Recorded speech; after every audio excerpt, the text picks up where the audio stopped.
Mabanggit lang namin na hanggang sa kasalukuyan, as we speak, Cheryl, ang dating congressman ay pwedeng matawag na undocumented alien sa Mhm. kadahilan ng kanselado na po yung passport niya sa atin. Ibig sabihin yan, kung gugustuhin ng Timor-Leste government in the exercise of their political will and an executive function, pwede nilang i-deport anytime. Okay. Puwede po nilang i-deport anytime, pero puwede po bang tayo ang magsabi o i-request po natin sa kanila na i-deport because nga po ay undocumented alien na siya? Actually, yes, that has always been on the table. Eh. Oh, But in fact, yan ang unang request namin. opo, Kasi yan nga ang unang ginawa nung kinansela natin ang kanyang passport. kanyang passport. Oo, But ang ginawa naman ng Timor-Leste at that time ay minarapat nila na idaan sa judicial process nila.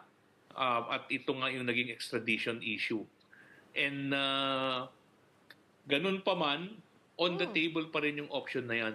But dito sa desisyon na yan ng extradition na hindi pabor sa request ng natin, mhm, yan ay subject to motion for reconsideration at appeal din. okey. Parehas lang naman kasi sila, nakapag-file sila ng motion for reconsideration at appeal, parehas din lang na meron tayong karapatan ngayon through the Prosecutor General to do that, and they are studying that option very well.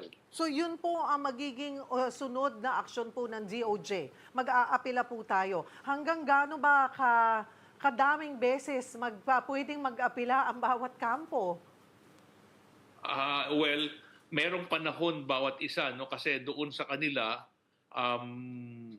depende sa rules nila. Yung rules nila kasi merong panahon na binibigay ng motion for reconsideration.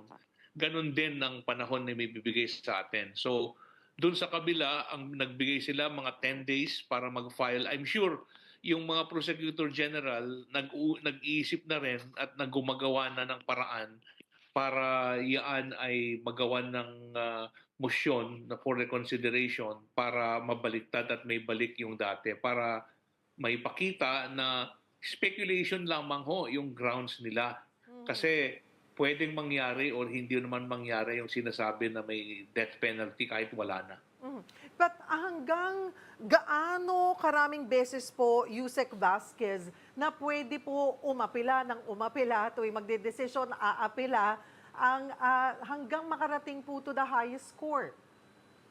Ang Yun, sa kanila kasi, Cheryl, wala silang Supreme Court up to now eh. So hanggang Court okay. of Appeals lamang. So reasonably, meron tayong pagkakataon na mag-file ng motion for reconsideration. At gaya nung nangyari sa kanila, bale 2 beses, nag-file sila ng motion for reconsideration and then appeal. Itong Aha, pangalawang ito, yun ang napagbigyan sa kanila. So malamang ganun din ang gagawin natin. aha. Pero even on top of that, outside of those legal options na judicial in character, merong executive solution kung gugustuhin ng Timor-Leste government.